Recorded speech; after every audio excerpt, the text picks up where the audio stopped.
Welcome दोस्तों। आज हम ना एक बिल्कुल डीप डाइव लेने वाले हैं into the completely fascinating world of neuropharmacology. Get ready to unlock the secrets of our body's ultimate control center in today's explainer, the autonomic nervous system. It's gonna be awesome. Now you might be wondering, कैसे एक ऐसी छोटी सी दवा हमारी इस massive body में exactly सही जगह पर जाकर हार्ट रेट को लोअर कर देती है या फिर इंटेंस पेन को लिटरली कंप्लीटली ब्लॉक कर देती है। ये कोई मैजिक नहीं है, it's actually highly targeted microscopic chemistry और आज हम एग्जैक्टली इसको ब्रेक डाउन करेंगे। Okay, let's dive into this. यहाँ हमारा रोड मैप है। हम स्टार्ट करेंगे नर्वस सिस्टम के ओवरव्यू से, then cholinergic drugs and mechanisms, उसके बाद एड्रेनर्जिक सिस्टम के बेसिक्स, रिसेप्टर ब्लॉकर्स की कहानी, सीएनएस और एनेस्थेटिक ड्रग्स, और फाइनली क्लिनिकल यूजेस और adverse effects. Let's get right to it. Section 1. Nervous System Ka Overview. The Ultimate Control Center. So the autonomic nervous system या ANS basically आपकी body का automatic engine है जो background में constantly run करता रहता है। इसमें एक डेलिकेट बैलेंस होता है। सिंपैथेटिक सिस्टम ना आपका फाइट और फ्लाइट रिस्पॉन्स है, इंजन को रेव अप करता है जब कोई स्ट्रेस या डेंजर हो। और पैरासिम्पैथेटिक सिस्टम आपका रेस्ट एंड डाइजेस्ट मोड है, ब्रेक सप्लाई करता है ताकि बॉडी काम और स्टेबल रहे। पर सबसे अमेजिंग बात पता है क्या है? ये पूरा मैसिव मैक्रोस्कोपिक सिस्टम ना एंटायरली माइक्रोस्कोपिक केमिकल मैसेंजर्स पर रिलाई करता है। Mind blowing, right? Section 2. Cholinergic Drugs and Mechanisms. The Parasympathetic Pathway. Alright, let's zoom in microscopically onto the parasympathetic side. यहाँ हमारा प्राइमरी केमिकल मैसेंजर यानी हमारा brake fluid है acetyl choline. अगर आप ध्यान से इस सिनेप्टिक क्लेफ्ट को देखें तो कोलिन न्यूरॉन में एंटर करता है, एसिटाइल कोए के साथ मिक्स होता है और बूम, एसिटाइल कोलिन बनाता है। ये छोटे छोटे ग्लोइंग न्यूरोट्रांसमीटर स्फीयर्स वेसिकल से रिलीज होकर गैप्स क्रॉस करते हैं अपना मैसेज पास करने के लिए। It's literally like a microscopic relay race happening millions of times a second inside us. अब दूसरी साइड पर जो रिसेप्टर्स हैं वो बिल्कुल हाईली स्पेसिफिक की होल्स की तरह एक्ट करते हैं इन एसिटाइलकोलिन कीज के लिए।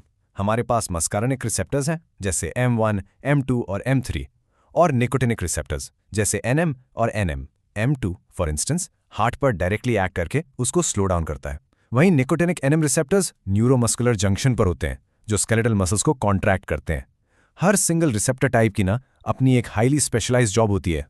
Now, what's really interesting about this slide is क्या होगा अगर हम इन न्यूरोट्रांसमीटर कीज को क्लीन करने वाले एंजाइम को ही ब्लॉक कर दें।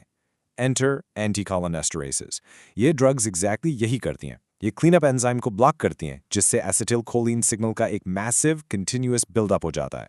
थेरेप्यूटिकली ये बहुत यूजफुल है, बट ओवर स्टिमुलेशन से एडवर्स इफेक्ट्स काफ़ी सिवियर हो सकते हैं। हम बात कर रहे हैं एक्सेसिव सैलिवेशन, इंटेंस स्वेटिंग, एक डेंजरसली स्लो हार्ट रेट जिसे ब्रेडिकार्डिया कहते हैं, और लंग्स में ब्रोंकियोस्पैज्म की। It's powerful stuff. Moving on to Section 3. Adrenergic System K Basics. The Sympathetic Pathway. अब हम गेज शिफ्ट कर रहे हैं सिंपैथेटिक पाथवे की तरफ। ये आपकी बॉडी का इमरजेंसी रिस्पॉन्स नेटवर्क है, बेसिकली आपका इंटरनल अलार्म सिस्टम। यहाँ इस एड्रीजेनिक न्यूरॉन में स्टार्टिंग मटेरियल एक अमीनो एसिड है जिसे टायरोसिन कहते हैं। ये कन्वर्ट होता है डोपा में, फिर डोपामीन और फाइनली नॉरएड्रेनालिन में। जैसे ही बॉडी कोई थ्रेट परसीव करती है, ये नॉरएड्रेनालिन डायरेक्टली सिनेप्टिक क्लेफ्ट में फ्लड करता है, instantly preparing your heart and blood vessels for sudden action. It's an immediate rush. और यही से हम समझते हैं कि ड्रग्स इन पाथवेज को कैसे इफेक्टिवली हाईजैक करती हैं। न्यूरोफार्माकोलॉजी में ना हम प्राइमरीली एगनिस्ट और एंटागनिस्ट यूज करते हैं। एगनिस्ट को डुप्लीकेट कीज की तरह सोचिए। ये नेचुरल न्यूरोट्रांसमीटर को मिमिक करके प्रोसेस को स्पीड अप या ट्रिगर करते हैं। Antagonist on the other hand सीधा लॉक को जैम कर देते हैं। ये रिसेप्टर को ब्लॉक करते हैं ताकि नेचुरल सिग्नल पास ही ना हो सके, effectively slowing the whole shebang down. Section 4. Receptor blockers की कहानी, stopping the signal. So, in signals को इंटेंशनली ब्लॉक क्यों ही करना चाहेंगे? हाइपरटेंशन जैसी कंडीशंस में बॉडी का इंजन डेंजरसली फास्ट रन कर रहा होता है, इसलिए हम अल्फा और बीटा ब्लॉकर्स यूज करते हैं। Beta blockers literally heart rate और ब्लड प्रेशर को लोअर करते हैं, पर क्लिनिकल रियलिटी ये है non selective beta blockers lungs के बीटा 2 रिसेप्टर्स को भी ब्लॉक कर सकते हैं, कॉजिंग सिवियर ब्रोंकोस्पैज्म्स। इसलिए एक एस्थमा पेशेंट को ये देना इनक्रेडिबली डेंजरस है। साथ ही ये डायबिटिक्स में लो ब्लड शुगर के वार्निंग साइंस को भी कंप्लीटली मास्क कर देते हैं। Precision is absolutely crucial here. Section 5. CNS and anesthetic drugs. Reversible loss of sensation. Okay, deeper mechanism में जाने से पहले let's take a quick mental breather और एक क्रूशल मेट्रिक समझते हैं, MAC या मिनिमल एल्वियोलर कॉन्सेंट्रेशन। ये सिंपली एक इनहेल्ड एनेस्थेटिक का वो मिनिमम कॉन्सेंट्रेशन है जो 50% पेशेंट्स में पेनफुल स्टिमुलस के अंडर इमोबिलिटी प्रोड्यूस करे। ये एनेस्थेटिक पोटेंसी को मेजर करने का एक यूनिवर्सल स्टैंडर्ड है। बेसिकली MAC जितना लो होगा, ड्रग उतनी ही पोटेंट होगी। Simple as that. एब्स is incredible cinematic medical animation पर ध्यान दीजिए, हम डायरेक्टली एक ह्यूमन ब्रेन से एक माइक्रोस्कोपिक न्यूरल सिनेप्स में ट्रांजिशन कर रहे हैं।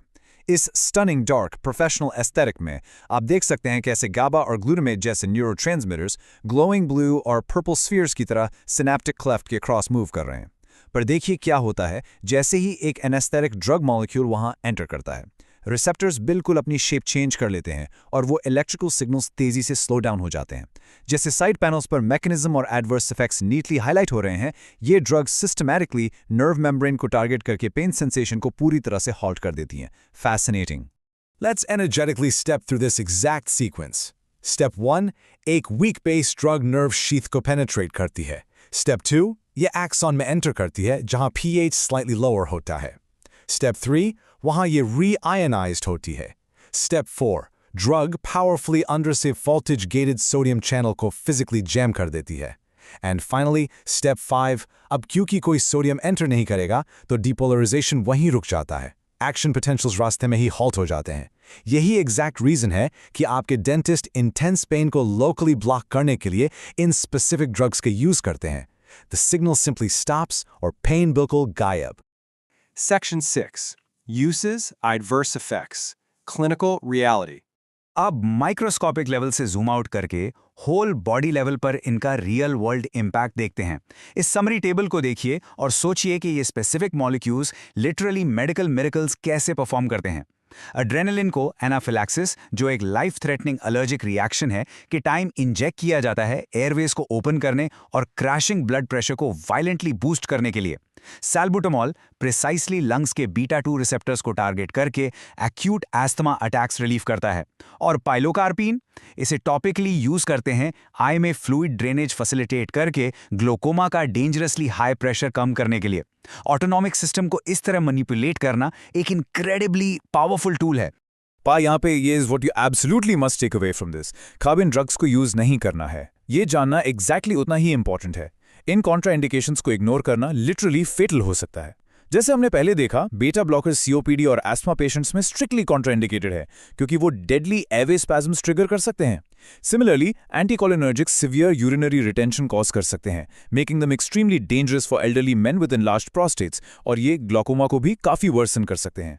मेडिकल साइंस में ये सब रिस्क और रिवॉर्ड का एक हाईली प्रिसाइज बैलेंस है, जो हमें एक प्रोफाउंड थॉट पर लाता है आज रैप अप करने के लिए। अगर एक सिंगल माइक्रोस्कोपिक मॉलिक्यूल सेफली और टेम्पररी ह्यूमन कॉन्शियसनेस को शट डाउन कर सकता है, प्रिसाइसली हमारा हार्ट रेट कंट्रोल कर सकता है और पेन को on demand completely turn off कर सकता है, तो ऐसी कौन सी कॉम्प्लेक्स बॉडीली फंक्शंस हैं जो हम आगे मास्टर कर सकते हैं? न्यूरोफार्माकोलॉजी का वर्ल्ड सच में एक एवर एक्सपैंडिंग फ्रंटियर है।